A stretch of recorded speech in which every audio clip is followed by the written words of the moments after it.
Mountaineers basketball on M-Link. Today we are at the D-Bark Center, where it is Niagara College versus Mohawk College, a battle between 4th and 5th place in the West Division. 7-3 Mohawk versus 6-5 Niagara. Sadie, bring us a little more into this deep division matchup.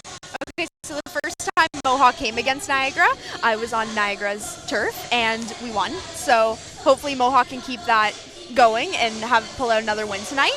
We do have some things that are kind of piling up against Mohawk.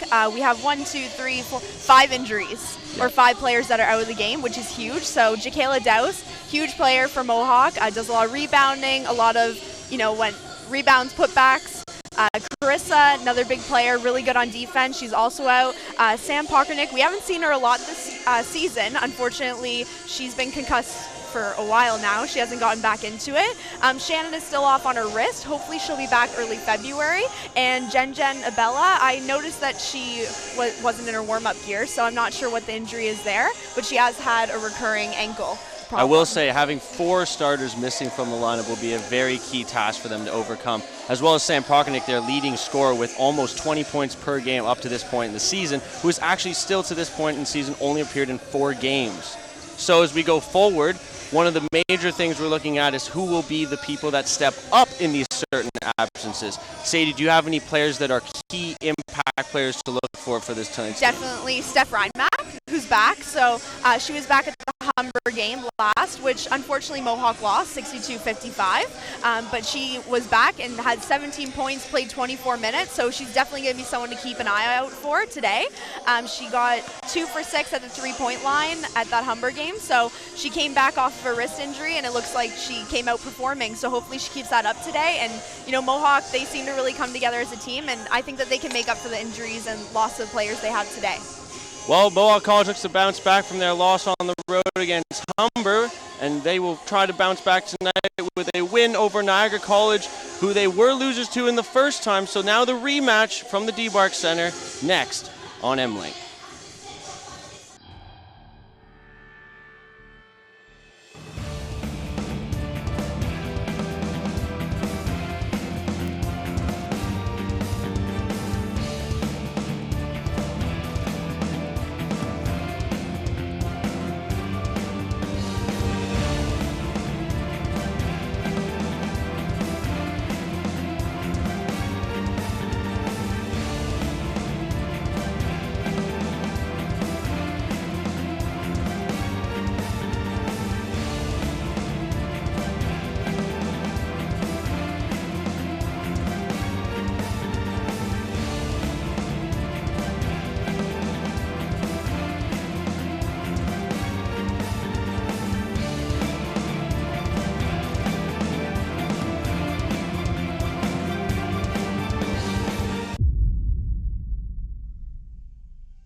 Hi there.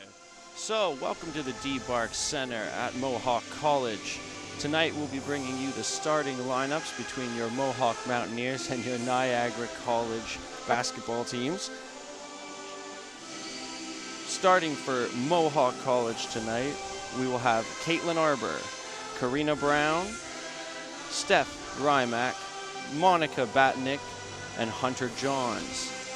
Starting for Niagara, Brooklyn Murdoch, Courtney McPherson, Marina Panko, Caitlin McPherson, and Jolene Awuku.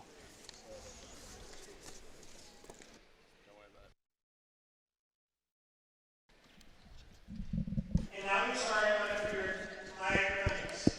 Starting a guard So basically, as we look into these lineups tonight, a major factor going forward, like we mentioned in the pregame, Mohawk is missing most of their starting lineup. This is not the same Mohawk Mountaineers basketball team that we have gotten to see in the first half of the year. Clearly, they're missing some important pieces. As you said before, we're going to see some people step up. It's always a must. But tonight is not just about stepping up for the injuries.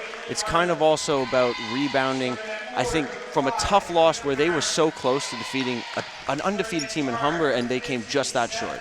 Yeah, so last game against Humber, they lost 62-55. So it's definitely tough coming off that loss, but Mohawk has definitely had injuries to contend with all throughout the season. They were just starting to get their team back, and then we're back to 5 players that are out, so that's really unfortunate because they were really starting to get together and could really take this season further.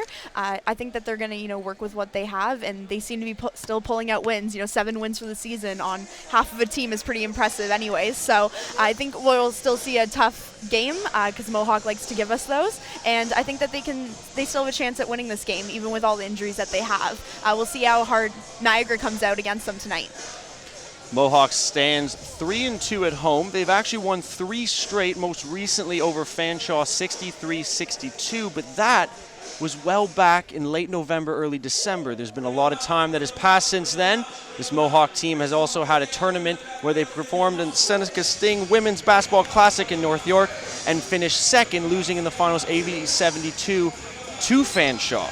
So, after the 62-55 loss last Wednesday, here we are right now, ready for a little bit of a bounce back. What do you expect, a fiery start, Sadie? Yeah, I think so. I think their mentality is going to be there. I think they're going to come out with fire, and we'll see what the game brings us tonight. We're ready for tip-off from the D-Bark in moments. And we are underway in tonight's matchup. The ball is carried at the point, slowly. Rymack sending it back. Batnich working from the top to Rymack, driving through the lane. A little contact, the ball will roll out of bounds, and it will be Niagara possession. Not exactly how you want to start your game. A little bit rushy and a throw out of bounds, so hopefully they can clean up their offense a bit. Looking to set the tone early, something that they were unable to do and ill afford to miss out on in tonight's game. Ball brought forward by Marina Panko. Down low into the post, finds McPherson. She loses it. Rymack quickly back the other way, looking, finding a searing Brown to the hoop, and she will end up finding Caitlin Arbor underneath for 2. Mohawk's always been known for their quick transition basketball, so I think that they can definitely use that to their advantage if they get some quick steals and at least can get it down the court. Hopefully they can keep doing that. Murdoch to Owuku out top, and Owuku driving the lane and putting up a racy shot. Does not make it down. Rymack grabs the board and feeds out. On the rush, coming forward, the pass down low intended for Arbor is knocked loose and out of bounds, and it'll be Mohawk possession off to the side. Hunter Johns to send it in. Early, I see a lot of play with Rymack and a lot of possession from the top of the key, trying to force it down the middle, it seems, for Mohawk. Yeah, and Steph, she's the three-point shooter on the team, so definitely keep her up and around the arc, and hopefully she can get her shot going today. Arbor across court pass. Johns from the corner unable to hit. Down low with the rebound is Batnick, and she is able to go up strong for 2. Niagara starting back. Brooklyn Murdoch brings it across half court with confidence, going up against Batnick. Through the pick and roll off to the side to Panko. She feeds down low, finds McPherson with a turnaround, doesn't get it. Owuku unable to grab the board. Rymack back forward. Batnick down low, Arbor off her fingertips and out. At the other end, that was a great box out by Mohawk. They seem to be playing a lot of aggressive play tonight. I would say they seem to be into it a lot more than they were last matchup against Humber. Owuku slowly with the ball, dribbling to center. Taking her time, working Rymack backwards towards the three-point line. Crossover, a little feed out to the side, hits her. Murdoch off rim, and Rymack unable to grab the board, but it will be out of bounds. Mohawk ball, and a quick timeout to be taken. And Mohawk currently leading 4-0 for Niagara.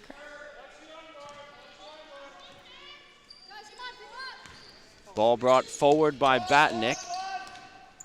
She works on Panko. Off to the right, she feeds Johns. Looking, still standing still, has lost her dribble, and feed to Rymack, incomplete. Guiding the other way almost was Murdoch, but it will be Niagara ball at the touchline. Early in this game, one thing I've noticed and come to see is a lot of outside-inside cutting from Mohawk and very little movement from the Niagara offense, more of a man-to-man type of feel. Yeah, no, but it was good defense by number 4 on Niagara. She was able to steal the ball and get it in Niagara's possession. I think the key is definitely going to be keeping the ball out of Rymack's hands if they want to beat them. And Johns moving forward quickly. Batnick up to Rymack. Back to Batnick, now across to Johns, flipping it to the corner. And it will be off the hands of an intended pass from Brown, headed for Jessica Ireland, that will get out of bounds. So Niagara to inbound from their own baseline. Again, worked forward, brought forward by Brooklyn Murdoch, running the guard, feeding up the middle, but an errant pass intercepted. And that's what Mohawk wants out of that. They play a lot of high-pressure defense, and to get the and ball out of Niagara's Rymack hands. to the hole, hit hard, but no foul. Murdoch quickly back forward, getting it ahead to Kayla McPherson, who will put in the nice and easy left-handed lay-in. And it's now 4-2 Niagara on the board here. A very pushy, physical start to this one. Getting some aggression out at the top of the key in the three-point line. There's been a lot of hand play and a very aggressive look from both teams defensively. Swung around to the outside. There's her shot. And there's Rymack putting up a 2 that will go off rim and out. Courtney McPherson feeds Owuku, who brings it up and asks for patience from her forwards. Owuku running in to Murdoch there with a little handoff. Murdoch tries to drive, doesn't find space, kicks it out. Panko down low, finds McPherson, and Courtney unable to hang on to it. And it will be Mohawk Yeah, it definitely looks possession. like Niagara's offense having problems against the Mohawk defense. They're not really getting the looks that they want. We had a little bit of a Niagara collision there, so I think Mohawk's defense, just keep on the energy. They say defense is what wins games, so especially when you're down with a lot of injuries, just keep up the intensity. I feel like Kevin Duffy has got to be pretty pleased with the first 5 minutes in this one. There's a pass to center that finds the hands of Gazzola. Brittany Gazzola And there's her shot. feeds Rymack, and Rymack just feeds down a 3 from long range. And, you know, she's been off on an injury, so to see her coming back with her shot right there like it was at the first half of the season is great to see. And Rymack freshly back from an injury that cost her most of the first half of the season. There's a ball down. Gazzola with running pace up to the side, feeds Rymack outside. 3 again. Rymack just off the back bar and unable to hunt it down before it hits the baseline.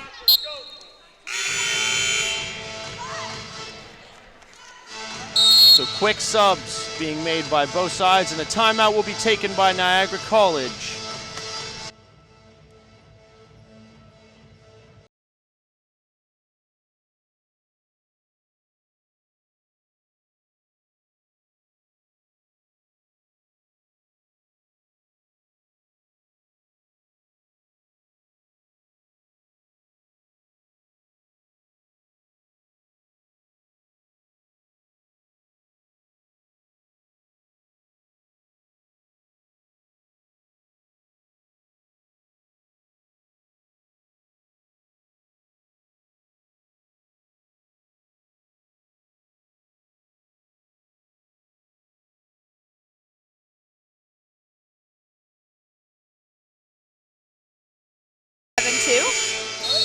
Still 5 minutes left in this quarter, but I think Mohawk started off well for what they're playing with, and great energy. Seeing a three-pointer from Steph is awesome, so let's keep it going and see what Niagara, whether they switch up their offense to work with Mohawk's defense, because it seems that Mohawk came off strong and Niagara's not really getting the looks that they want right now. It seems as if Kevin Duffy could be nothing but pleased in the first quarter thus far with his Mohawk Mountaineers. However, I will say a little more finish on their part could have them at a bigger advantage right now. So being a little more clean cut and getting the job done in the end could be the key here to putting Niagara away early, as Owuku Yeah, and brings there's it the over pressure half. right there.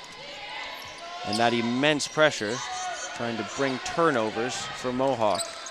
There is one down low in their own paint, and the ball brought forward by Julia Randazzo, who had subbed in. Ahead to Gazzola, down low into the paint. A shot from Samantha Donald is up and out.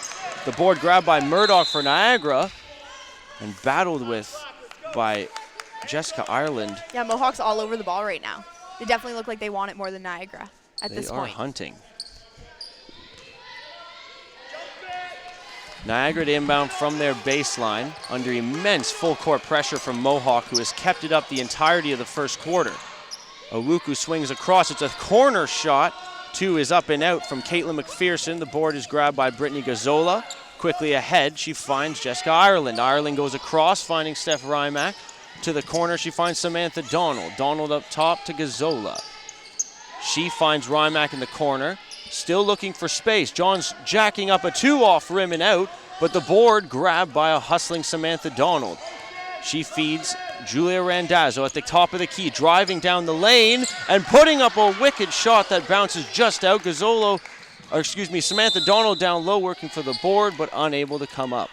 So the good thing is Mohawk's getting those second and third chances because Niagara doesn't really seem to be that aggressive. They're not going after those rebounds. So if Mohawk, doesn't get it the first time, but they're able to move the offense around and maybe get a better look, it's definitely in Mohawk's favor at this point. Batnich subbing back in. Steph Rymack getting her first break of the first quarter. Niagara again deep in their end, inbounding from the baseline, trying to come out. And a very interesting full court press being used by Mohawk right now. Awuku down low, feeling some pressure, puts up a shot, and Batnich easily grabs the board, finding Julia Randazzo at half. Across, deep in the corner, working down, and a shot thrown up by Brittany Gazzola. It looked like a Gallozo of a shot. Murdoch working the ball deep into the corner, a long high arching shot from Paenko missing, and then a rebound pulled down and finished from afar by Caitlin McPherson with the jumper. Niagara back on the board. Yeah, it was good movement by Niagara. They didn't get their first chance opportunity, but they rebounded and were able to keep possession of the ball. Flying down the lane, Brittany Gazzola. And Kevin Duffy as a coach is a very play-based coach. So I think he was very pleased to see that play work out in his favor. A lot of pick and rolls working early for Mohawk to set up space and time. And Gazzola again coming right down the middle. No foul. Rebound picked up by Murdoch. They quickly outlet for McPherson. She will keep it in for a second, but it will be Mohawk ball from the baseline. It's been a fast-paced game so far. A lot of up and down the court. We're not seeing a lot of organized play, but if they can get the fast break going, that seems to be what both teams are favoring right now. And subbing in is Karina Brown for Hunter Johns now for Mohawk to bring a little more aggressive play to the court. A long shot by Gazzola, off back rim and out. Murdoch again trying to rush forward, but this time Brown all over it. She feeds down low to Donald. Back to Brown, takes the jump shot, but no good. Courtney McPherson now to Murdoch, and slowly again we see Brooklyn Murdoch working the Niagara College offense over center. Now trying to take a little bit more pacey attempt, and she feeds from underneath, and missing is Haley Tippett. The board grabbed though, however, by Courtney McPherson. Fed around, they swing it to the corner to Murdoch, who can't bury a three, and Karina Brown grabs the board. Subs waiting for Mohawk off to the side. Here's some pressure from Gazzola, and she will receive a hack. So Mohawk ball on the baseline. Sadie, what are you seeing here from Mohawk offensively? I think they're starting to get their team chemistry going. I think it's kind of been a hard season that way because they've had injuries back and forth, so it's hard to work as a unit, get all the plays under control when you're constantly having different people that aren't in the game anymore. So I think it's going to take a little bit to get the flow with these players going, but I think they're moving the ball around pretty well so far.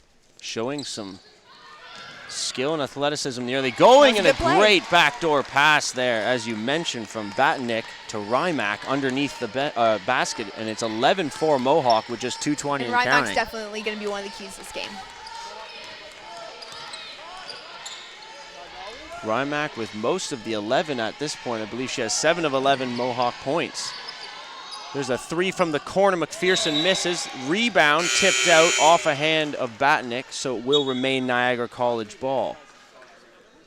The game's definitely not out of Niagara's hands at this point, though. Just 11-4, so there can easily be a turnaround and a shift in the game. I think energy is going to be a huge setback for Mohawk, not having as many substitutes. So if they can keep that full pressure on, they're definitely going to get tired. And that's when Niagara can take that. Karina Brown with a big interception underneath, feeds Rymack at center, but Rymack with the offensive foul, I believe is what is the call, and subs will be making their way on for both sides. Rebecca Short along with Emily Nacarado into the ball game for Niagara currently. Coming off will be the McPherson twins, Courtney and Caitlin.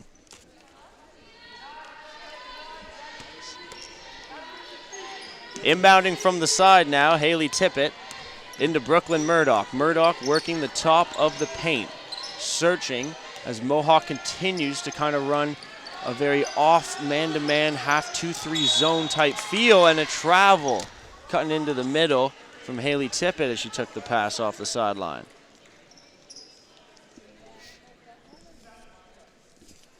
Albeit the good start, you can see Kevin Duffy not extremely pleased.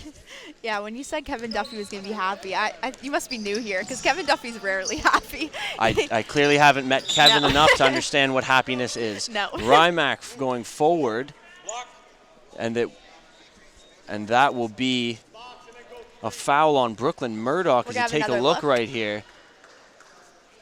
And she just went right over the left foot there. I believe a little bit of a push from the left arm there. So Batnick in. Quickly is Rymack at the top, but she can't seem to get a handle on, as you say, a bit of a sloppy start somewhat offensively, albeit they look aggressive, not exactly quite on it yet. No, not nice clean passes. That could be a little bit of nerves, but they definitely need to clean up their offense a little bit, because when they do make their offense work, it looks nice, and they usually get the basket out of it. And I mean, the offense may not be smooth, but the defense continues to force turnovers early and pressure down low. Now Batnick throws it up top, and Brown goes from the top of the key down low with a great lay-in off the top of the glass. And that was like a hard angle for her, too. And what a wonderful finish that was from Brown. We'll be taking another look at that in just a second. As Murdoch comes back down and finds down low, and a missed opportunity from Miranda Ross. Or excuse me, that was Rebecca Short. And now back the other way for an easy finish is Monica Batnick. And that's that fast-paced turnovers, you know. As soon as you have the ball in play, just get it right back down the court and score an easy two.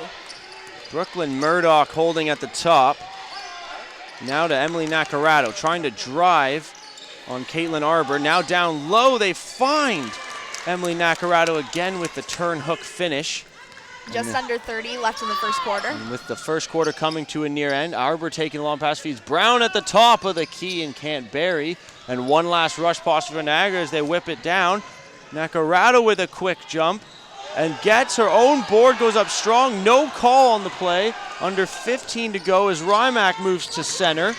Under some pressure, feeds Batnick on the side for three. No good. Brown with the rebound. 6 seconds to go. Still puts up a ridiculous underhand lay-in shot, and that will end the first quarter 17-6. That was two great shots by Karina Brown. Unbelievable from Karina to end the first quarter of play. 17-6 Mohawk. And still able to finish it. And I must say, she showed me something there that I haven't seen before. My goodness. 11-point lead at the end of one period of play. Yeah, Mohawk definitely took it in the last couple minutes there. They were working really fast, and they brought up the lead by quite a lot. So I think it's going to be more and more difficult for Niagara to get back into this game. And I hate to mention it, but as we said before, a lot of injuries, a lot of missing people at the start, but one of the keys, Steph Rymack, that's Rymack. Somebody getting back, and that's someone who you need back. So we're going to take a little look at highlights from the first quarter of play. Something of Monica Batnick down low, where she has done a lot of her work in the paint thus far. A lot of long-range opportunities from Niagara, but great Mohawk continuing to exactly get down low in the paint. And there was that ridiculous. And what a ridiculous underhanded finish by Karina Brown and to end the quarter. And that's when you know you're mentally there. Like when you can make those tough shots, that's your mentality. That's not necessarily your physical ability anymore. That's you're seeing the ball go in the net, and you're doing that. So I feel like Karina came out with the right attitude in that first quarter. She was very into it, very aggressive on the ball, and she wanted the ball, demanded it at times, and took a lot of shots that maybe even Kevin Duffy would disagree with, but I think in the end he was happy to have her taking those shots. As long as she's making them, I think Kevin Duffy's pretty happy.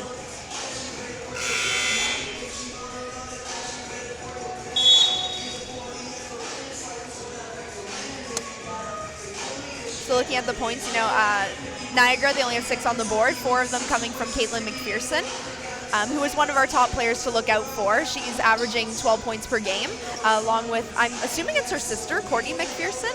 That can't be a coincidence that they have the same last name. I would say not. She's also one of the better players with 16 points per game. We haven't seen her yet, but quite possibly she could come out and start scoring some points for Niagara. I will say. And like you said, Steph Reinbach, she has the most points right now. She has 5 points, one of them being one of her 3-pointers. So hopefully she can get some more of those off. And Karina Brown with 4 points. I will say the missing pieces such as Jen Abella, who has been a consistent scorer for this team. The key now going forward as we enter the second and third and fourth, where's the secondary scoring coming from? Is Reinbach going to be able to hold it the whole game? You can't win the game by yourself. Exactly. Right? Where will this secondary scoring come from? So as we get started here in the second quarter on M-Link from the D-Bark Center, it is Jolene Awuku inbounding, and it will be Marina Pinko at the top for Niagara, working across to Rebecca Short, and now down Courtney McPherson. Double teamed. She feeds to the top again to Panko, and her pass down low from McPherson intercepted. Brown ahead quickly, finds Batinich cutting towards the net, and Batinich's shot missed. Rebound kick back out though, and there is Johns with a 3 off rim and out, and now a jump ball underneath between Karina Brown and Marina Panko, and Brown has been, as you said during the break, all over the ball. Yeah, in she's this definitely first into bit. this game. Mm-hmm. So she could definitely be that second key. There's that back door. And there's Batnish Karina. to guess who? Karina Brown with the easy 2. And say to you, we're good at this. You're a psychic. Jolene Awuku's trying to push back on Reinbach, being very tough. Awuku puts a good move. Her pass off the hand of Batnich finds Panko in the corner. Corner down inside, McPherson unable to finish. Brown hustling, still hustling for it, still finds the ball amongst 3 Niagara College players. It's a great play. Up ahead, Batnich working, feeding. Here's Ireland, down low, back up top. Batnich with a long range 2, off iron and out. And Brown down low. Who else?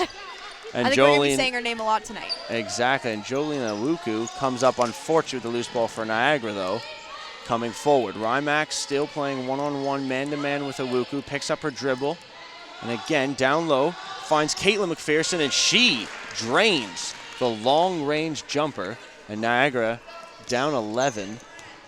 Take another look in a second, that long-range jumper. Here's Reinbach, down low, here's another look. Beautiful shot from the corner, and unfortunately Reinbach now missing her long-range jumper. Brown, though, again with a board, finding Reinbach, who rolling on the ground has 1 possession, but will be called on a travel. Niagara College possession. And Brown getting a well-deserved Brown break. getting a well-deserved rest indeed, as you mentioned. Back on the court, Brittany Gazzola. As well, Brooklyn Murdoch, after a short rest to start the order for Niagara, comes back on, their starting point guard. She picks up her dribble almost just before half, but makes the pass off to Awuku. It's Panko down low on the side, up top. McPherson, then Awuku, then to Caitlin McPherson, the other sister, and McPherson with a second, third, and now her and her sister down low battling with a 4th. Caitlin down on the floor hard, and a foul finally called. And it's going to be on what I believe, as we take another look, is Samantha Donald with the foul down low. Is lots of battling, and McPherson going at the ball, and a clear slap there that was missed before the Donald foul. So taking 1 at the line and missing the first is Courtney McPherson off front rim. The McPherson's definitely the duo to be watching on Niagara, so they can start getting to the line. And the big problem would be if Mohawk got into foul trouble, because now you're already down all these injuries. You know, if Steph Reinbach gets fouled out or any of the key players, that's going to be a huge impact. As you said right there, you hit the nail on the head. Kevin Duffy came over and had a little chat during the first foul shot, seemingly trying to remind his girls that it is a game with few mistakes that can be allowed from them. They cannot allow themselves to get out of hand or get too aggressive. They just have to walk that line very carefully. Playing some smart basketball, but clearly Duffy has asked them to bring the pressure full court for most of this game. Ball brought forward again. Panko finds McPherson, who looks for her sister down low. She takes what is a hack, or excuse me, no, they're going to call her on a travel. And it's ball going the other way for Mohawk here. And what I've seen early, Sadie, is Niagara has really put the focus on getting the ball to the McPhersons, like you said, down low. Yep. And albeit it is a smart tool to use, you just can't keep going to the well over and over when the other team, as Mohawk should be, is starting to play those two as with 4 or 3 defenders at a time and boxing them and zoning them away. But at the same time, if Niagara can get those rebounds and start getting some fouls, that works in their advantage as well. So I guess you have to take what the team's going to give to you. And there, Hunter John's able to work herself a foul and get to the line. She'll be shooting.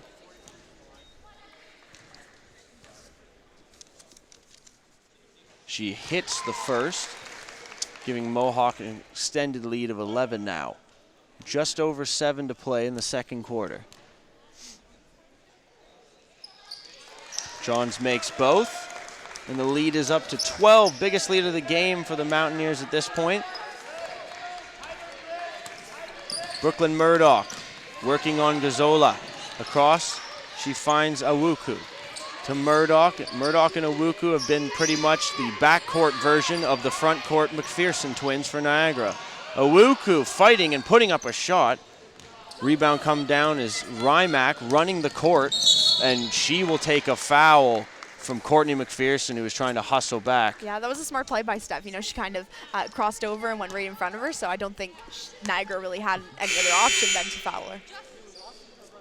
We're going to take another look into that foul. There's a substitution. Karina Brown coming right back on for Jessica Ireland. As you can see, Rymack, like you said, cutting into McPherson, something McPherson couldn't do anything about, but a smart play by Steph to and draw that foul. Gazzola across to Rymack, those two at the top of the key, now feeding across. Johns faking, looking down low, wants Donald, finds Gazzola cutting the net behind, and as you said, what a look. And Duffy looked very happy at that. You know, his plays have multiple options, so that was a play we just saw run and complete. So there was 1, 2, 3, fourth girl was the option that they went with, and it was a beautiful backdoor, so I'm sure everyone's happy with that on outcome. The opposite end, the one who makes the great pass, makes the great defensive play in Hunter Johns, but then her pass off her foot, back comes Caitlin McPherson, and she drives, getting the foul on Samantha Donald. She goes up for 2. Unfortunately, she'll miss, but head to the line.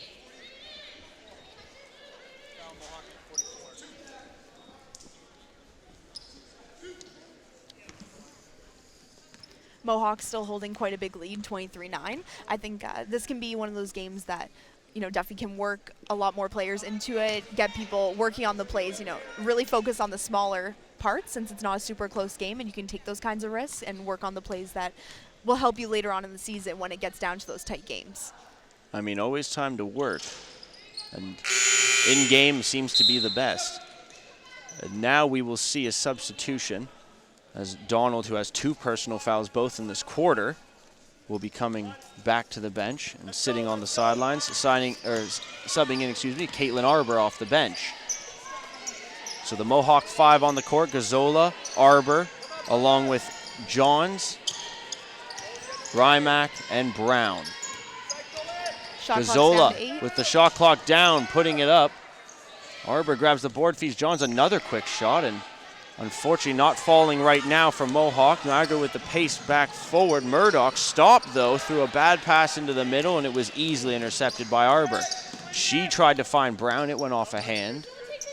And Good Mohawk tries to slow things down just a bit, but Arbor down low battling will only earn Mohawk the ball out of bounds from the baseline, and now a pair of subs for either side. As coming in are Randazzo and Batinich for Mohawk. And brought back in are Nacarado and Courtney McPherson for Niagara. Mohawk with the ball on the Niagara baseline. Pass right down low, Brown to the hole, an easy 2. However, and we'll have a replay of that, there was a shot taken by Courtney McPherson there to the face. And as you see on the replay, Brown, though, might have nicked her on the way by. Of course, no, I think she was just trying to get by her pick. Unintentional, of course, yes, but may have gone an elbow high on McPherson there and caught her when she came by on her lay-in. Lead stretch to 15. We're still working with 5.5 to play. Niagara has been unable to find their offensive touch, but then again, the 3 quarter, if not full court press that has been played by Mohawk all night has been played to the tune. Exactly, and if Mohawk keeps that pressure on, even if they don't turn the ball over, by the time they get over, they have less time to work with. So then they're having to scramble, and they don't really get the offense that they're looking for. And that has created a lot of issues Niagara's offense. And there is the pass off the hand of Nacarado, finds its way out of bounds, and it'll be Mohawk ball. And it'll be a timeout for the roadside in Niagara. 25-10, 5:01 to play second quarter here at the D-Bark Center. That's kind of what we expected. And I will say, I kind of thought there would be an early start for Mohawk, like we agreed in the pregame. Didn't think it would be this hard to jump, didn't think they'd come out this fast, but it seems like they have the jump on Niagara, and I don't see them slowing down anytime soon, not with this 5. No, and I think it actually surprised us when we saw them warming up and we saw all the people injured. We kind of switched our prediction a little bit. You know, maybe Mohawk isn't going to perform as well, but, you know, they still have this 15 lead, and it looks like it doesn't matter how many players are injured, they're still going to come out and give us the game that they've been giving us all season. So I really hope that by the end of the season we have a full team, because I don't think there's a team in the OCAA that they can't take on at that point. And I have to admit, I've been very impressed with Karina Brown in the early going. I think she's been clearly one of the standout players of the first half in terms of picking up the slack. And I know that in a way, Steph Rymack has clearly been a major piece of kind of, I feel like the team has sort of just put their faith in her. We're, you know, okay with Steph on the court. She's kind of the coach on the court.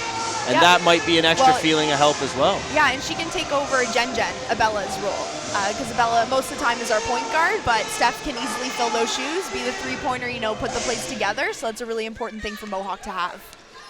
So as we begin play again, Mohawk working in the offensive end. There's Randozzo down low. She finds Arbor, finds Brown again, looking underneath the basket, but Nacarado grabs the board.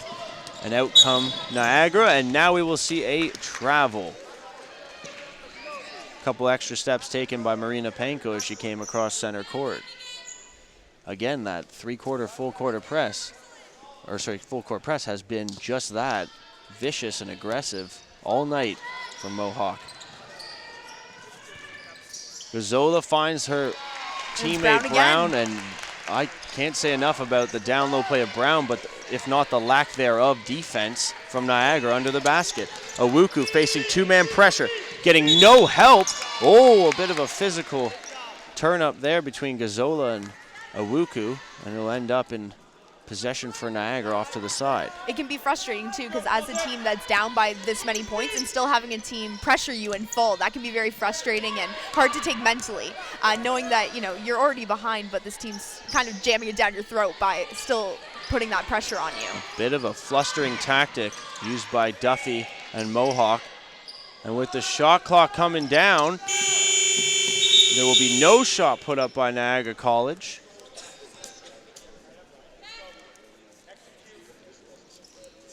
And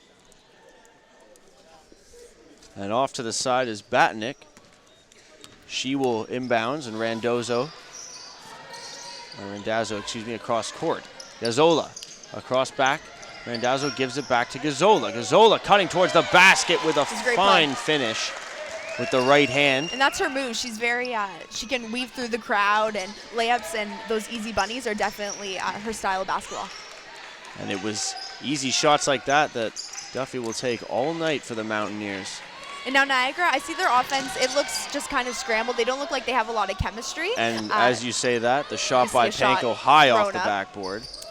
They have a lot of rookies. They have 4 rookies this year and a couple of second years. So most of their team is very young. So it takes a while to get to work together. Much more flustered with that full court press when they're already trailing in a game by nearly 20 points and still being pressured as if they were the ones leading by the 20. Substitutions on both sides. Mohawk will bring off Gazzola. Back on is Rymack to finish off probably the last 3:25 of this first half. Still, Mohawk has been right up man-to-man on the ball and unafraid to double when feeling the need. And down low, Niagara escapes the double, and Courtney McPherson on a beautiful pick-and-roll turn finds her back to the basket with no one behind her and lays it in. Brown now in a little bit of trouble at the top of the key, is grabbed, and a jump ball will take place. And Niagara needs to play smart with their offense because Mohawk, they're doubling and they're jumping at those passes, so a little fake, and they can get those nice opportunities. So if they can start taking advantage of that, they could come back a little bit in this game. And again, good workaround play from Mohawk. They've definitely kept the ball moving on the offensive end. Haven't had maybe the finish they've wanted, but the passing has been there. What work to find Rymack in the corner for an open three. And yet Batnich and Brown down low cannot be denied on the rebound. Another rebound and a great pass. And Ireland those finishing. Second and third and fourth opportunities that can make a difference in a game. And as you said, Sadie, Brown down low, wreaking havoc all night. Murdoch at the top, guarded by Rymack to Nacarado. Ireland takes it straight out of her hands. On the run, a 2-on-3. She'll pull up and shoot the J. It misses on the rebound. Batnick kept it in. What a play. Ireland around the horn. It goes to Rymack for three from the right side. And we will take another look at that fine finish. What passing from Mohawk. Yeah, great movement all the way around the key. And Niagara switched into a zone. And so, Steph's going to take that all day. As soon as you see a team go into zone, get the ball to Steph. Work the ball around and get it out to your outside shooter. And that is exactly what they've been doing. And now we're going to get a foul called. And it will be on number 5, who is Karina Brown. I believe that is her first or second personal.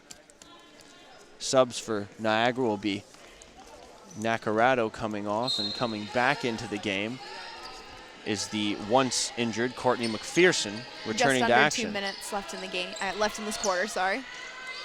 And yes, Sadie, just under 2 minutes left in the half. And still the pressure coming. Batnich, back and forth comes Mohawk. McPherson, though, grabbing the board and taking her time, finds Panko. Panko taking a look. Really, it has been the two McPhersons, and aside from that, Owuku up top with Murdoch, but not much movement from Niagara College. And now Rymack will be suffering a foul that puts them into the penalty with under 2 to go in the first half. And these are those foul situations that you don't want to be getting into if you're Mohawk, not having that much of a bench to go to. You want to be saving your girls, not using as many fouls so you don't get into that position where players like Steph Rymack and really any player on Mohawk's side to be out of the game as well, since we're already at 5 people sitting on the bench. And when you think about it, last 2 minutes, every foul sends it to the line pretty much, so. You want to stay away from those, definitely. Yep. And this will, after the second miss and first hit, it will be out of bounds off Mohawk, so Niagara will retain possession, trailing by 19, trying to cut into this deficit with, as you say, 1.5 minutes to play only. So definitely, I think if you're Niagara and you're coaching them, you're telling them to, take the ball right to the net. Make them pull and call as many fouls as possible.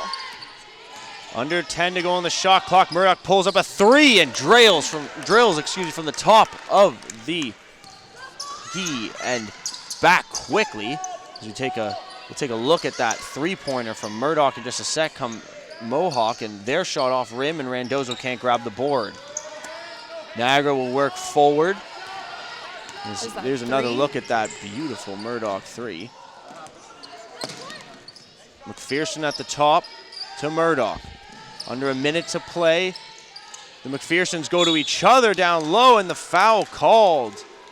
Unfortunately, Randazzo, 2 down low and inside the umbrella.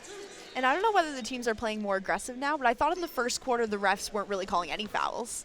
And now it looks like they're calling a lot more. So maybe that's a little shift in the game. Mohawk's I feel like the game has definitely picked up in a bit of its intensity. Yeah, it seems as if a little more is going on that kind of end. That personal rage is coming into it. So a bit of a rivalry becoming a little more aggressive, unraveling and unfolding in front of us.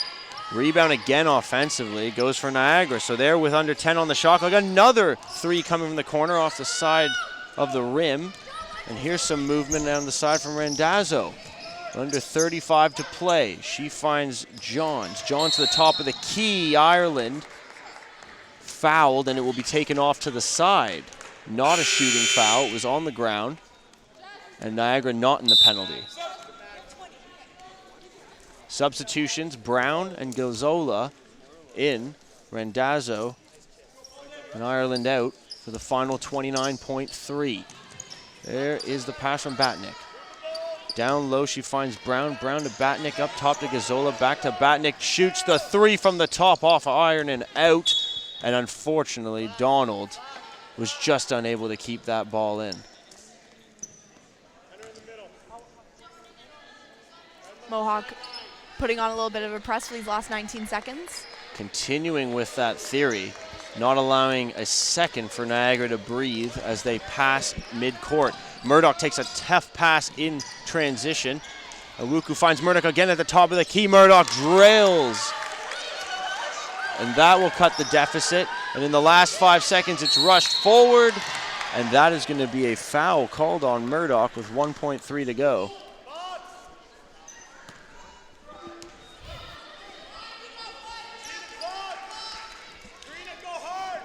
Ball will be inbounded by Batnick.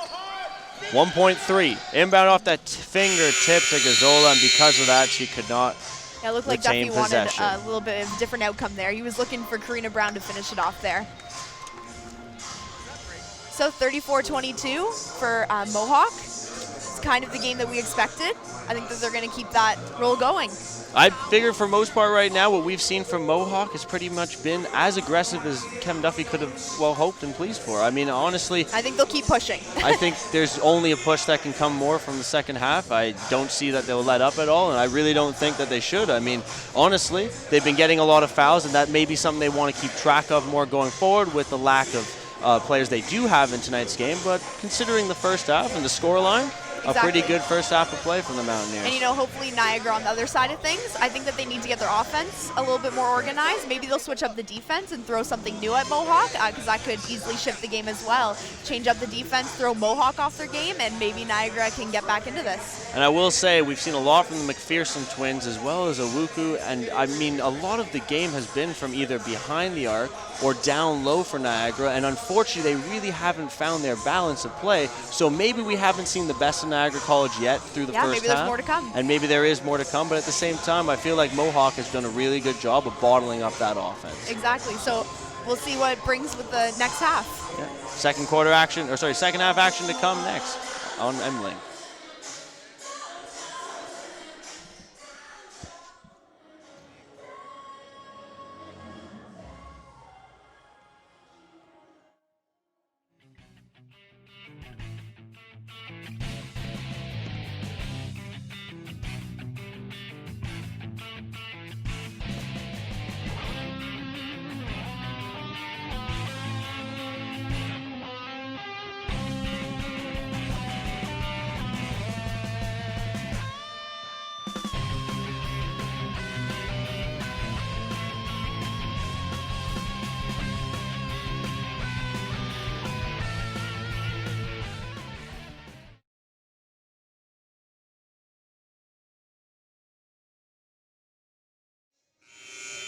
Welcome back to the D-Bark Center in Hamilton at Mohawk College. The second half between the Mohawk College Mountaineers and the Niagara College women's basketball teams.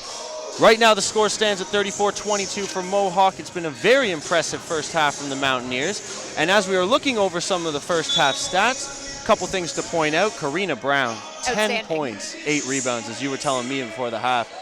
Give us a little insight into the outstanding play of Brown tonight. Yeah, no, she's been doing awesome. I think we're definitely going to see a double-double from her tonight.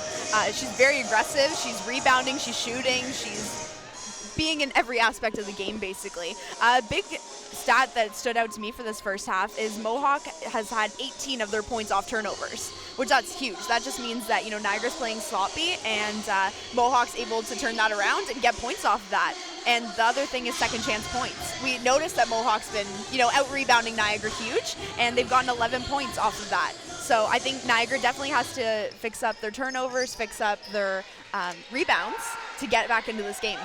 And I will say, one of the things we looked at in the first half was that small short bench from Mohawk. 8-2 for Mohawk in points from that short bench.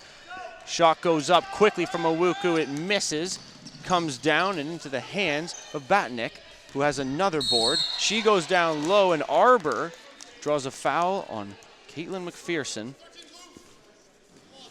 with the blocking foul under the basket. 2 shots for Arbor and a good quick start for Mohawk here in the second half. For McPherson, that's personal foul number 1.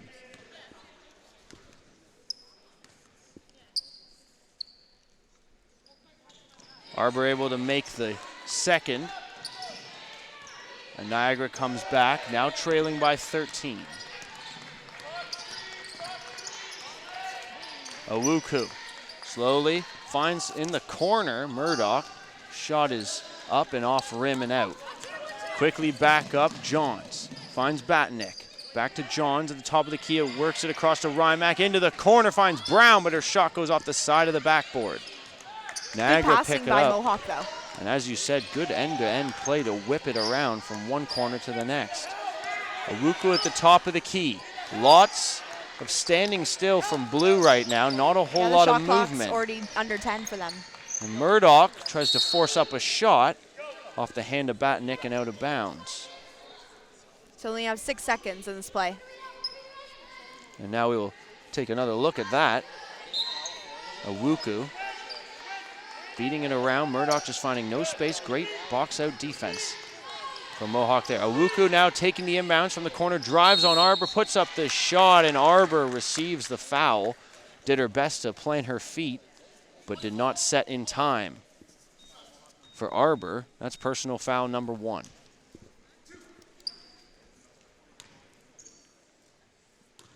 Owuku taking it to the line for the first time. She is 0 for 4 in the first half from the field. And she is 1 for 1 now from the free throw line.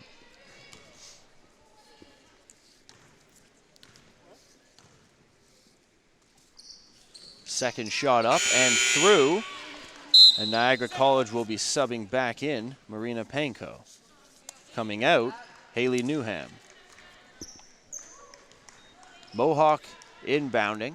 Rymack gives to Batnick, and Batnick carries forward with some pace.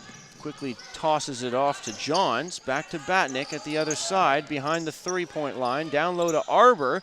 Quick little jump shot, rattles around, does not go. Brown got her hand on it and unfortunately lost control of it out of bounds. Last touch Mohawk. Niagara possession. And first half for Niagara, the key players, like we had thought, would be the McPherson, whether they're sisters or twins, whatever that family connection is there. Caitlin has 7 points in the first half, and Courtney had 6. And those two combined 13 points for over half of Niagara's total input in that first half. Niagara running down court with some speed. Owuku underneath, her pass out to the corner, blocked by Batnick, but the loose ball picked up and put up by Murdoch. She couldn't hit the shot. Johns comes down with the board. And Johns quickly running the court. Lots of pace from Mohawk early in this half, showing no signs of slowing down their running game. Oh, and Steph open on the opposite. And there's Steph in that corner, as you mentioned, and she will drill the 3. I was going to be really upset if they didn't get the ball to Rymack there. And we're going to take another look at that Steph Rymack triple. Great feeding around for Arbor. And very good spot-up shooting from the corner from Steph Rymack. And unfortunately, Niagara, she's a great shooter, so as long as, especially if she's wide open, she's going to make those for you. And she showed it right there. Niagara able to come back. Courtney McPherson finishes off 2 of her 8 points now. Rymack, again, seems to touch the ball about every time down the court. And there's a 3 from the opposite corner from Hunter Johns. That was just a repeat there. It looked like they did the same play. And we're going to take another look at that John triple from the exact same spot on the court as Rymack. Arbor again, the benefactor, dishing her 2nd straight assist. Murdoch forward to Panko. A long 3 from Niagara as they start to force up the triples, feeling a little bit behind. And now Rymack unfortunately loses it going forward, and Murdoch is hit at center. And a hand check foul on Batnich. The ball will go out to the side. I think Niagara switched up their defense to try and benefit, switch the play up. But I don't think it really worked in their advantage. I think switching to a zone leaves that opposite weak side open a lot more and gives them those shooting opportunities that Mohawk just showed back-to-back that they can take. I think the unfortunate part about the switch up to the zone has been their lack of movement on defense, occasionally using the double team, but because of that lack of movement and covering, they're leaving people open, and twice in a row it's been that corner spot where we've seen Rymack and Johns bury threes for Mohawk, stretching this lead all the way back up to 15 from 9 points. Exactly. And there's a big foul on McPherson on the offensive end. That will be Caitlin. And the sub coming in, Marina Penko. And out will be Caitlin McPherson. Rymack takes the inbounds, working forward for Mohawk. Brown continuing to down swing. low. And as you say, Brown down low in the paint, getting very physical with the other McPherson, Courtney, and Courtney goes down hard. She has not gotten up. And she will be getting up very gingerly in quite some pain. A very physical battle down low underneath the basket. It has been every possession, it seems, down the court for both Mohawk and Niagara.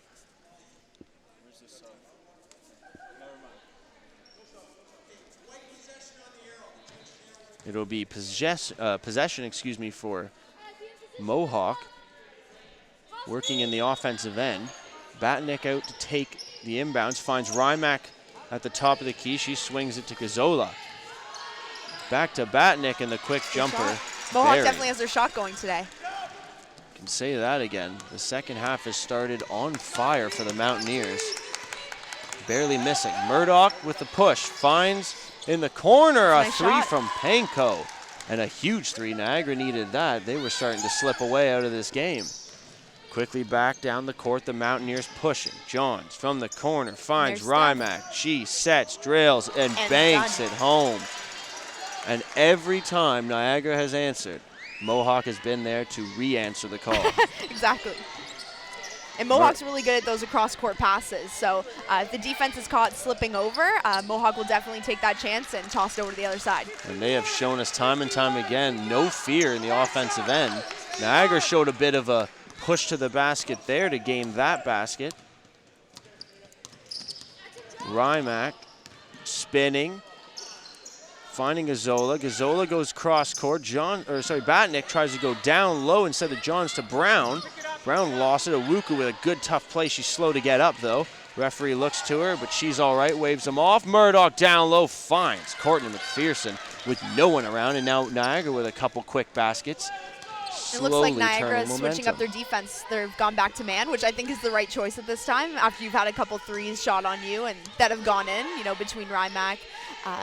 Who was the other one? Was it Ireland? I believe it was Johns from the corner Johns followed from the up corner. the Rymack So three. I definitely need to switch up the defense and show Mohawk something new. And they've clearly made a bit of a positive change because they have put together 3 straight stops and still working on the offensive end. They're able to put home with Jolene Awuku finishing the loose ball. And suddenly it's 46-35, and now we have a walk, a travel from Batnick up across center. And those And are a those switches. This and could as be a you game say, shift right now. The switches have resulted in 4 straight turnovers or lack of scoring from Mohawk in the past 5 possessions. And Mohawk calling the timeout because I think Duffy saw that the game was starting to get out of his hand, right? You don't want to leave the opposite team on too much of a power. So let's take a timeout, let's regroup, figure out what's happening right now because Niagara is creeping back in on this game. And clearly, the change that you mentioned on the defensive end has made some sort of impact over the last few possessions.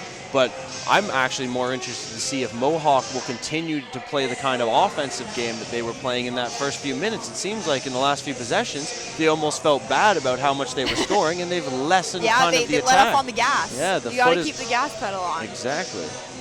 Keep taking it to them, which I'm sure Duffy is, telling them very strictly that we need to get this back. 4:44 to go in the third quarter. Both clubs with 2 timeouts apiece. Mohawk's lead has been cut down to 11.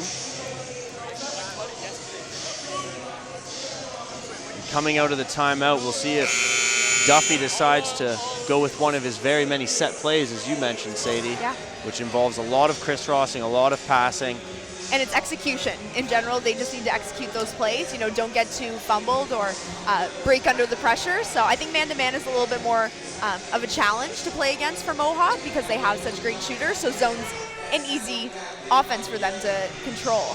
So Niagara switching it up to man, this could put a little bit of a speed bump in Mohawk's progression. And it'll be interesting to see how these first few possessions and last few of the quarter go. Niagara working forward, great passing around, finds Murdoch on the three-point line. May have been a toe on the line, but the ball comes out off rim. Nakarado feeding around, it goes off a hand to Panko, finds Murdoch, finds Awuku, cuts to the basket, puts up the right-handed shot. It's off the backboard and out, and unfortunately the rebound comes loose, and it's McPherson with it, but Niagara will not get a shot off. It never hit the rim, so the shot clock expires, and it'll be out of bounds, Mohawk ball. Rymack to inbound. And we're seeing some full court pressure from Niagara for the first time as well. So they're definitely wanting to keep this switch going in their favor. As we say that, And Steph makes it. As you say that, Steph able to beat the full court press straight through to the basket for a finish. And they're a little bit too handy on Awuku from the mix of Ireland as well as Gazzola. So a personal foul, and Niagara will take it from the sideline. And as you said, the switch up to full court press from Niagara didn't work right there, but they seem to be trying to take the page out of the book of Mohawk from the early first half and try and put that pressure on, see if they can create a few more turnovers maybe and get this game under 10 points. It hasn't been under 10 points since the first quarter. Murdoch still working. Looking for McPherson in the paint, didn't get it to a ball bouncing around, found by Samantha Donald. She gets it up to Ireland, who pushes and gets poked from behind. Unfortunately, she carried as she came across half court. Yeah, I think Mohawk is looking a little bit more frazzled right now. I think Niagara's pressure is starting to get to them. And that pressure has been with one of the McPherson twins on the court. And as one comes off, Courtney, we found Caitlin stepping right back on in her place. So an interesting move by Niagara to split them up. Maybe yeah, when they seem to be the duo to go to today. Maybe trying to split up the usage there and force Mohawk to play a different style of defense against the one McPherson. And there, down low, is Caitlin with the ball. She turns and shoots a left-handed hook shot. It doesn't go. Donald battles for the rebound. Terrific job. Fiends Randazzo. She finds her way out of trouble to Batnick up court, who finds it to Galazzo, excuse me. Gazzola, excuse me. I'm losing the words here. Panko up forward. She finds Nakarado down low off the fingertips. McPherson able to grab and finish. Once again, close to almost looked as bad as my attempt at Brittany Gazzola. Down low from the corner. Donald put up a shot. It seems like the foul was made as the shot went. I'm hearing a lot more energy on Niagara's side of things right now. I have them in my ear, and I can hear them cheering, and I'm hearing kind of a quieter setting on Mohawk's side. So seems like the attitude has definitely switched from one half to the next. So 2 foul shots for Donald. She's not been there all night, and she hits the first. Her first point of the game for Samantha. And she hits both. And those are the points that count right now. And gotta make easy free throws. Mohawk had not scored in over a minute and a half there. There's Nakarado underneath, and she will earn that foul on Ireland on the second attempt. So let's take another look at the foul on Ireland. It was definitely close. Nakarado goes up, a bit of a slap there even from Donald on the first time, and you can definitely see a grab on the right arm as she went up the second. So she'll shoot 2 free throws. And Niagara with it, just as you said, just a little more energy, a little more pace, a little more liveliness. Don't seem so out of it anymore. And albeit still more than 10-point deficit, it feels like more of a game than we had all of a quarter ago. Yeah, so we'll see if there's even more of a shift here. I think if they keep that man-to-man, that hard pressure, you can turn over the ball very quickly and have it go in your favor. So I definitely don't think Niagara's out of this game, and it doesn't look like they're giving up either. It would help if they could make their foul shots, but unfortunately Nakarado misses on both occasions, and back the other way. A quick shot from Johns is picked up on the rebound by Donald. And those putbacks have been there all day. Brown and Donald have been two major factors on that, on the glass. Owuku on the side, down low Nakarado, just inside the three-point arc with a long-range jumper, and that exciting the Niagara College bench. We got a replay of the Nakarado finish coming up for you as Owuku, as you see on the drive and the kick. Niagara working their way back slowly, and now forcing a turnover against Mohawk in the defensive end.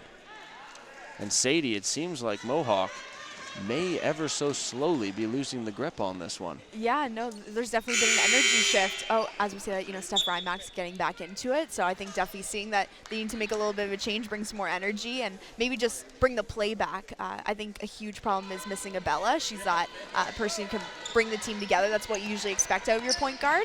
So hopefully Steph can kind of rein that back and get this game back under control. Exactly like you said, Kevin Duffy feeling the same momentum shift, brings his best player off the bench and back into this one. And unfortunately, Courtney McPherson made a great attempt to come from out of bounds and stay in the play there, but her foot remained out of bounds as she caught the ball. So turnover, and Mohawk bringing possession forward. Randazzo into Johns and up ahead from Rymack to Donald, quickly to Brown at the hoop. Great What break. passing. Yeah. That's how you want a press break to go, exactly. Fast passes, and they way beat Niagara down the court. McPherson trying to get it to Owuku. There's She that has hard definitely defense. been asked to carry a lot of the team tonight. And Owuku fouled. Seems like a slap foul, and it'll be on Randazzo. Ball to come off to the side for Niagara. Or no, excuse me, Owuku will be going to the line for this to shoot two. 15-point deficit for Niagara, still chipping. And Owuku able to make the first of two.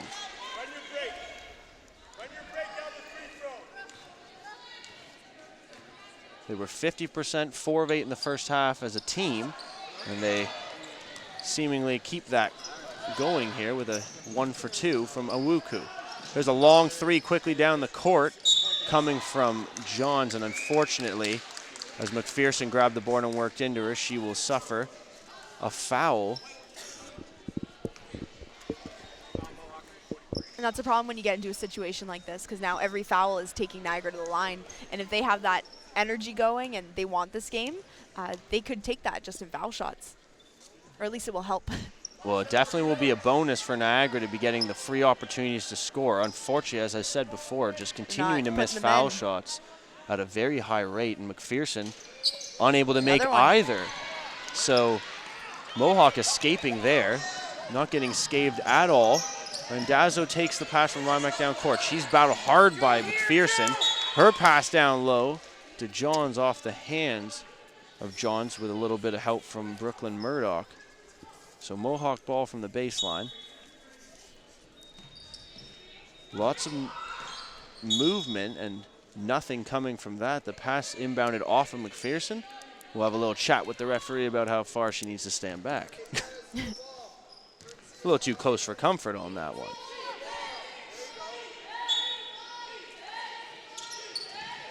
Ball comes in. Donald with a quick jumper off the inbounds pass. Rattles around, doesn't fall. McPherson grabs the board. She's coming out. Turns back, feeds it to Murdoch. Murdoch quickly down the court, finds Panko. Panko wants to get it back to Murdoch, who's clearly running the offense now and has been for most of this one for Niagara. Quick one-handed pass down to Owuku in the paint. Owuku, big move, shoulder to the defender, and that is Randazzo drawing the call as we take a look, another look at that terrific stand from Randazzo's feet planted, takes the hit, shoulder to the chest. Great job by Randazzo there. Great job. And those are the kind of calls that can really amp a team up. So if that's going to get Mohawk rolling, not saying that they need it right now, they're still holding the lead by quite a lot.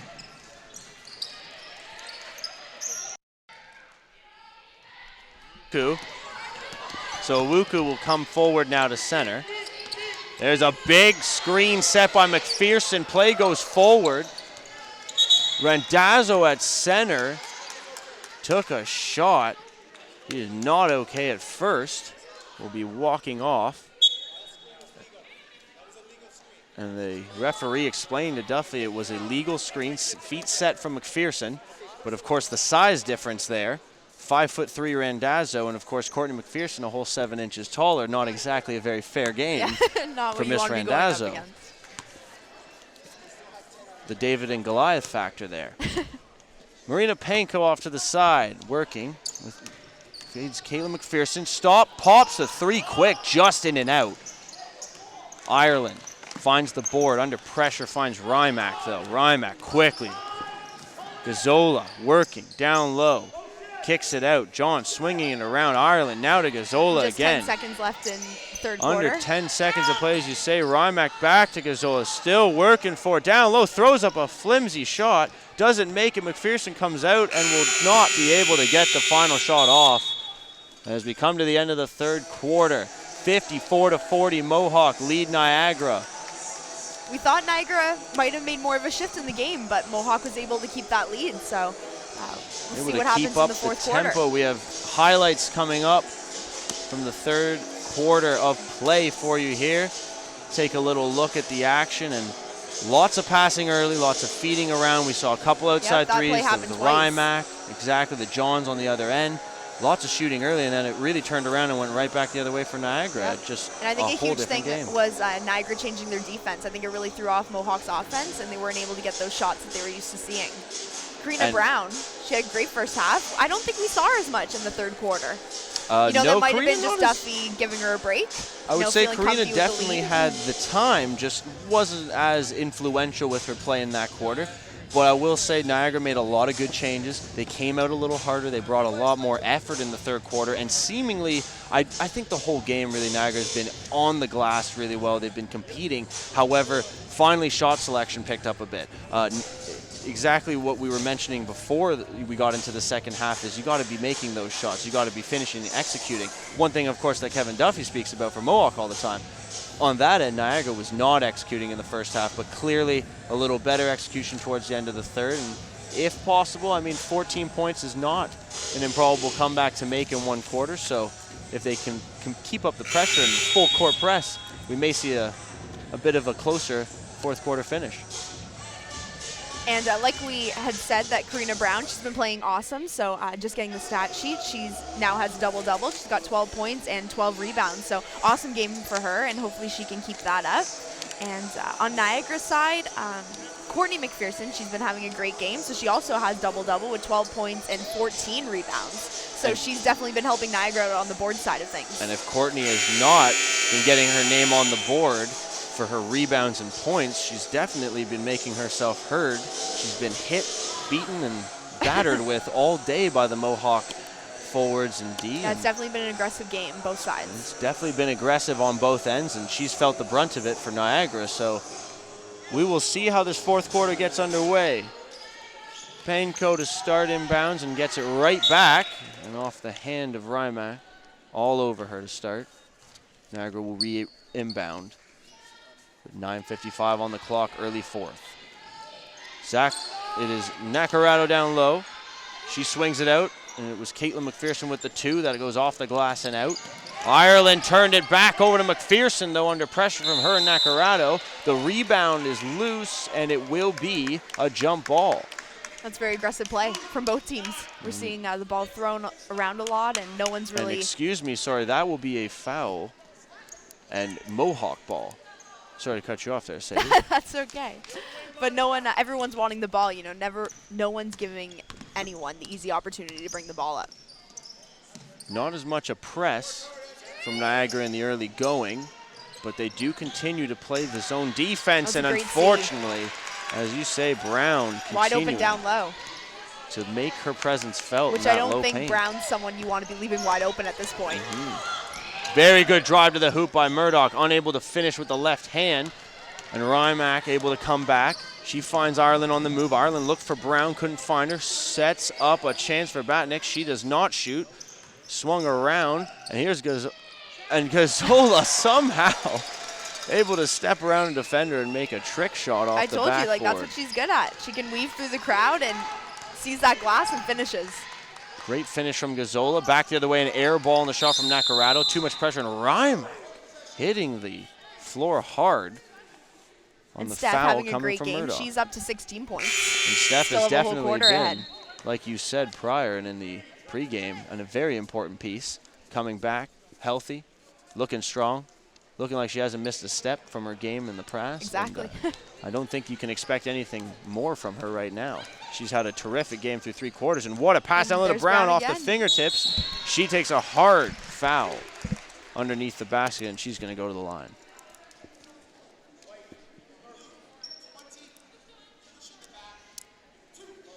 Karina Brown, a Hamilton native, went to Westdale. There's her high school. She's a local girl, and she knows how to make the free throw shots. As she sinks both, 2 for 2, putting the lead now up to 20, 60-40 for the Mountaineers. Niagara trying to escape now, a bit of a full court press. Doing a pretty good job. Slowly weaving it up court, and there's a bit of a risky shot off the glass from Panko and out. And here comes Gazzola pressured. A bit of a tip pass to Batnick. Batnick winging it around Rymack from the 3-point arc from way beyond. Just makes it look ridiculous. And we're going to take another look at that one. What a shot. She's definitely on her game tonight. And Steph, well out from the 3 as you see there. Unbelievable. And there is Gazzola now diving on the floor to win that ball with Panko. And I believe Steph would be 5 for 7 for 3-pointers tonight. And 5 for 7 beyond the arc for Rymack. Unbelievable for Steph. And Mohawk has stretched the lead to 23. So if we thought this was going to be a game, it's getting a little bit farther and pushed now. Niagara needs to push back quick if they want to make anything happen in the last little bit. I think what's impressive on Mohawk's side of things is their conditioning. You know, having a weekend bench and still being able to put the points up and keep this lead is impressive, because a lot of times, you know, teams will start out strong and then they'll slowly start to crumble. We saw a little bit of a hiccup on Mohawk's side, but it seems that they're putting it back together. I think Duffy has done his job to the T tonight. I mean, that little he'll slip like that up. when he watches this tape again. I think he slipped. His team had a little bit of a slip, like you said, in that 3rd quarter. Showed a bit of that, you know, maybe that letting up, not quite foot down 100% on the gas like we had the first 2 quarters. But that's also due to the fact that, I mean, when you do start to pick up a 15, 20-point lead, that'll happen to you occasionally. Duffy able to right the ship, and with about 8 minutes left to play in this one, he looks like he's got his Mountaineers headed for an 8th win on the season. And a very important divisional win if they can hold off for this last 8:05. Ball will be inbounded right in front of the table here for you, so we get a little action ourselves. It'll be inbounded by Jolene Owuku, number 20 for Niagara.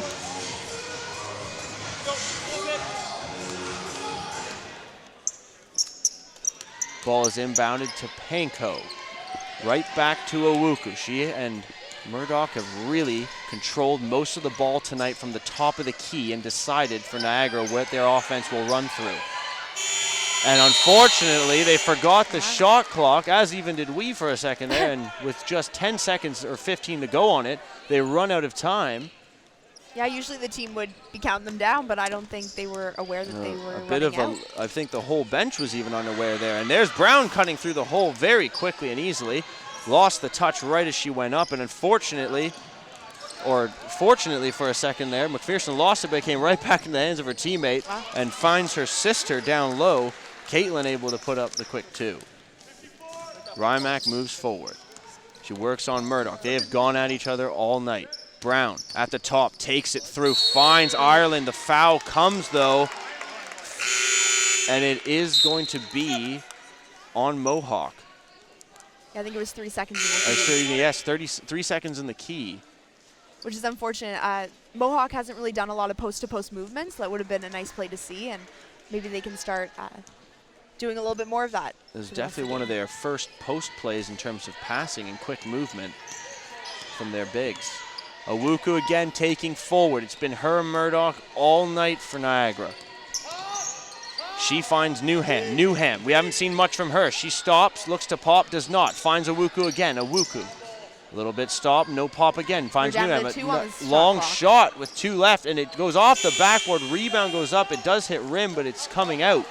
Johns forward, finds Batnick. Batnick hits Brown off her hand, couldn't squeeze it. Courtney McPherson will grab it and slow it down a bit. Owuku forward, finds Newham. She fakes the shot, a bit almost of a travel there, but she works the ball around. Back to Owuku and out to Panko. Down to McPherson, and Caitlin with a shot could not. Courtney grabs the rebound, and her sister will put it home. Niagara not going away just yet. Gazzola, corner to Brown. Brown goes right across. Batnick sets up, 3-ball air, unfortunately. Good passing from Brown outside to Batnick, but unable to finish. And now Both coming teams are in, looking a little bit more tired. They're kind of a playing little bit of tiredness. playing a little bit more in. sloppy, not as clean up passes. And I will say, we did mention Mohawk had a short bench coming into the game, but Niagara has just simply used the short bench as Mohawk has had to. So, like you mentioned now, both teams really, the starters, are on their last gas. This is 6 minutes left. It may feel like there's only 2 for them, the way they've been playing, the minutes they've had in this game thus far. Owuku finds Panko. Panko at the top of the key works. Tries to find space, finds Owuku again at the top, spinning, finding hole, and making it look just easy. Owuku with a terrific spin move. We're going to take another look at that right here. Oh my, just putting Randazzo out to lunch. And then back the other way, Jessica Ireland able to have a nice finish for Mohawk. Back and forth a little bit now. The game's starting to pick up offensively. Bit of a high-scoring one here, 65-46, and there's a movement by Owuku, and we will get a call. Ball going the other way for Mohawk. I think that's the call Randazzo's been looking for.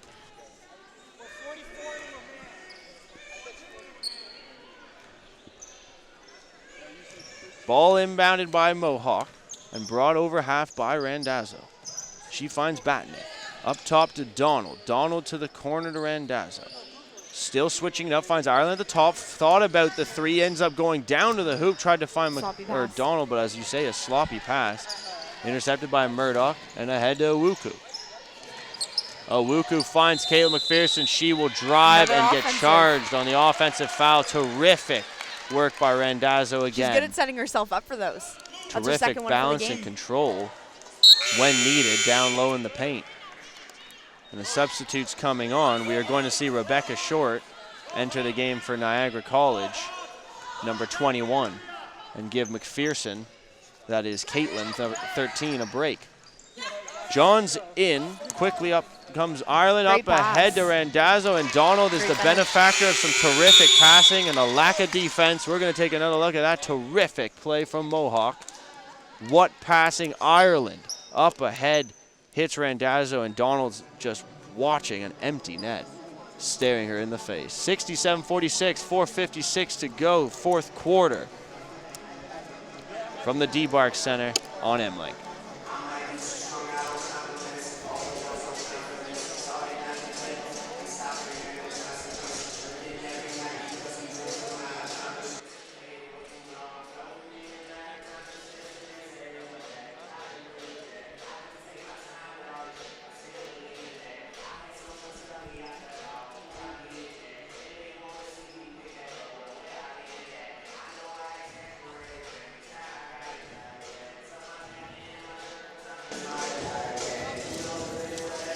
So Mohawk, well on their way to winning their 4th game at home on the season. Going to improve to 4-2, we believe, if they can hold off for this last 5 minutes. They do have a comfortable 21-point lead, as you say. I hope we don't see them neither on a 20-0 run. I would highly doubt that we have much of a change to the final score ahead in the last 5 minutes. However, with that 4th win on the season, hopefully coming on home, that will match them up with the road record. But I mean, it's starting to feel a little positive vibe going towards the end of the season, do we not, for these Mountaineers? Yeah, definitely. I think get some, people that are sitting on the bench injured, let's get them back in the game so we can really see full Mohawk potential, because so far we've only really seen 50 or 60% of Mohawk. So if they're pulling off wins, I can't wait to see what the later season brings. And as you said, the way Rimac has come back strong in this game, it only gives you that hope that with the rest of the team and the way that we know that a Jen Abella can play, and a Carissa Brown and a Shannon O'Neill we only can expect that with certain players Even like better. that back, and of course a Sam Pokranik, you're only going to get that much better. Exactly. So only hopeful vibes coming for Mohawk in the future as they continue to get healthier in 2016. Moving the ball around well in the offensive zone. The Mountaineers still looking to put that pressure on and waste time out on Niagara. Batnich drives, tries to feed Ireland, could not fit it to her. Coming back the other way with a good run is Panko. She pulls up with a quick shot and hits. A little bit of a bounce around there. We're seeing a big break for Rymack and a lot of trust put into Julia Randazzo, who has clearly shown she is more than ready and willing for the task. Pass from McDonald off a hand and out of bounds. We'll see an inbound coming from Mohawk from the baseline. Still seeing a lot of energy from Niagara, though, in these last couple minutes. They have kept that pressure on, try and make Mohawk make fast decisions and make little mistakes so that they can get a couple of turnovers in their favor. And that's exactly, I think, and Nice as shot. we say that, coming out of the inbounds, Hunter John sets up and nails the three, and we'll take another look at that from Hunter, just spotting up, and a great look from Batnich, and she waited, found her sitting off to the side with just enough space between her and Panko. And now down at the other end, a foul, and we'll see 2 shots coming. And it'll be for Jolina Wuku, sent to the line for the 3rd and 4th time. She's 1 for 2 from the foul line. She hits the first here. On the court currently for Mohawk, Donald, Brown, Johns, Batnick, and Randazzo. On the court for Niagara, we see McPherson, Panko, Awuku, as well as Rebecca Short and Brooklyn Murdoch. Randazzo carries to center. Mohawk working forward. There's a quick pass from Johns, trying to find Donald down low, and again off the fingertips of Murdoch. And a timeout, or for a substitution here. We're going to see Gazzola come back in, as well as, for the first time in this game, Desiree Dutrazak, number 35. And I think she was actually a winter intake, so this, I think, is her first game on home court. So our first time seeing Desiree here at the D-Bark. One of the fresh faces on the team from London. And it will be a holding on Jolina Wuku, number 20. So a couple foul shots coming up for Mohawk with 3:30 to go. I think Julia Randazzo, she hasn't had points on the board, but I think she's been a huge energy and has really filled that point guard position in this game. So I definitely don't think her actions have gone unnoticed. She's had a couple great plays where the team, Niagara's had some offensive charges, that's what those are called. And she's definitely had a great tempo and great energy, and I think she's been doing really well this game. I think she's done a whole lot on the defensive end, and that lack of scoring is not exactly something that will show up tonight. No need for it, but unfortunately quickly back come down after 1 of 2 made by Julia, and Niagara able to put 2 home themselves. Here is Desiree. And Desiree unfortunately called on the travel along the baseline, sending the ball back into possession for Niagara. Marina Panko will take it in again from the side. She looks quickly to Murdoch. Murdoch with the ball. Beats one, sends it to Nacker out on the side, who hits the jumper from her, seemingly her little spot just inside the corner there. She's hit a few from there tonight. Donald quickly on the inbounds feeds Gazzola. Gazzola coming in quick on the rush, but sends it back out. Dutrazak back to the point, and Randazzo slows it down. Brown to Dutrazak. Dutrazak again to Randazzo. Thought about it, steps in, takes the short jumper, rims out. Good movement on Mohawk's side, though. Set up a play and move the ball around the arc, use up some time, especially when you get down to the last minutes of a game when you're ahead. You can use that shot clock to your full. I will say there was opportunities on the last 2 plays and series down the court to get quicker shots off, but with 2:38 left, you're trying to waste most of that 24-second shot clock, and Duffy knows that, and he's playing it to a T right now. Mohawk leads by 18. Speak up to us if you want the timeout. Speak up and tell us. not staying for that shit from Niagara, man. I left that one. Ball down low, and Newham ends up getting called, or we're going to get called a jump ball as the ball got worked into the paint. And now all of a sudden we're going to get called a timeout for Niagara before the ball is to be taken in and inbounded from Mohawk.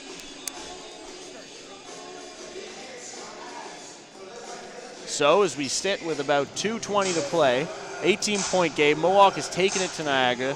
Let's look over what we've really seen. The best parts of tonight, I have to admit, I've been really impressed with Steph Rymack. I think she's given everything she could have. Yeah. Coming back in her first, or one of her first games, I should say, back really in the season. And I mean, not that like we were saying before, that it's been the most impressive on the stat sheet, but Julia Randazzo for about the last quarter and a half has been just demonic on defense and has covered about every portion of that inside track she could, from about the top of the key to the top of the free throw line. Yeah, no, she's had great defense, and that's key with shutting Niagara down, not thinking Niagara has their foot in this game. So I think Niagara right now, calling the timeout, just doing a little regroup. Okay, last 2 minutes of the game, what are we going to work on? Right, so you can at least finish strong and see how the rest of the game plays out. I think the key and prayer right now for Duffy, if you're sitting on Mohawk benches, please, in this next 2:23, no injuries. There could not be Why one would you even bigger say the word issue. injuries? You know what? We don't even say it here We should anymore. just go off air right now because I just ruined that. No, 2:23 to go. You would hope that you could get through this in a clean, nice fashion. We are going to. And it will start with the inbounds from Brittany Gazzola. I might let Sadie take this last 2 minutes so I won't ruin it. Randazzo up ahead, finds Dutrazak, taking her time, taking a look. Gazzola again at the top of the key. Like we said, Mohawk trying to waste that clock down. It's down to 10 now. And Brown losing it out of bounds. Shot clock under 10 for Mohawk. So doing exactly See like what they play want. they'll set up here. Gazzola to inbound. Finds Brown off a screen. Shot goes off the rim, so should be a fresh shot clock, but no change yet. And the loss of possession, Niagara picks it up and moves forward. Here comes Murdoch. Murdoch feeds. Newham short, back to Murdoch at the top to knock her out in her corner spot, off the rim and out. And we will see a push in the back there, and ball coming down to the baseline to be inbounded for Niagara.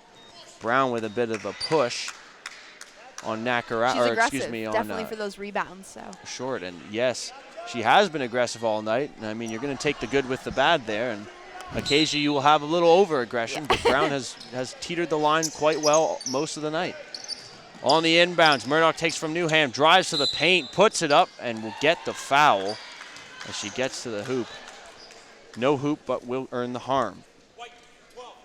Foul goes to Randazzo, who has covered her for really the remainder of the second half in order to give Steph a much-needed break for most of this second half, and allowing Mohawk to rest quite a few of its starting five. Shot made, 71-55. Under a minute 45 to go. Julia tries to feed Desiree Dutrazak. It's picked off by Nakarado, who takes it to the hole, and she is fouled by Desiree. That'll be Dutrazak's first foul, and Duffy calling the girls over for a bit of a regroup. that was a little bit of a sloppy pass. I think it's just getting down to those last minutes, and you think it's almost over, so just one little slip up, and Niagara's at the line. So after a little chat with the head coach, the Mountaineers returning, trying to, again, stave off this minute 35 with a 16, now 15-point lead. 71-56. Randazzo. Gazzola, Randazzo, back and forth again, just trying to chop that clock down, but Donald quick jumper off rim and out. Board grabbed on the offense by Dutrazak. Gazzola lost the ball after getting it to Donald, and short will feed Murdoch. Murdoch up ahead, she hits. Pineco shot off.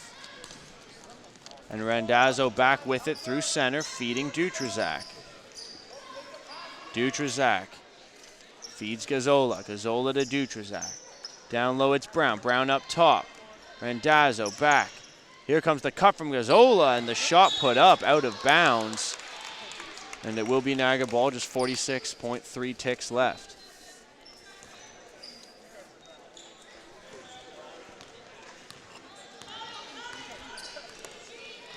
Two Ball more brought- possessions in the game.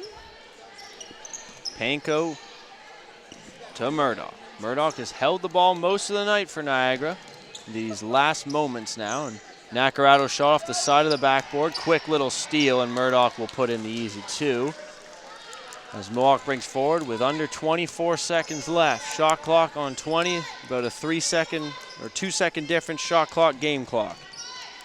Brown feeds. Randazzo cuts to the hole, off rim and out. Niagara will grab the board under 12 seconds. Murdoch ahead. Newham down low, feeds Nacarado up and under. Blocked by Donald. Brown has it, and that is going to do it. The Mountaineers have won 71-58. That's the final here. It's the game we expected to see. And that is exactly what we expected to see from Mohawk. Key A very players, good effort. definitely Karina Brown and Steph Reinbach, both had incredible games. I think Steph finished off 5 for 7 for 3-pointers. So, coming off a wrist injury especially, and having that shot right back where it always was is great to see. And Julia Randazzo had a great game, albeit she didn't really put up any points, so we didn't have her on the stat sheet a whole lot. From that second quarter on, she really just took over the game defensively. She owned Murdoch. Yep, and Murdoch definitely brought the and Awuku energy for Mohawk. just didn't have the same kind of effort against her. And I mean, that was really, in the end, turned out to be the key to the game. Yeah, it was a good game on both ends, but Mohawk pulled out the win, and hopefully they can continue this for the rest of their season. Up next, we have our men's game against Niagara, which is going to be a really good one. Mohawk coming off of a loss, their first loss, so they're 9-1 and ranked 5th in Canada. So we look forward to that game, and we'll be back with that After these messages.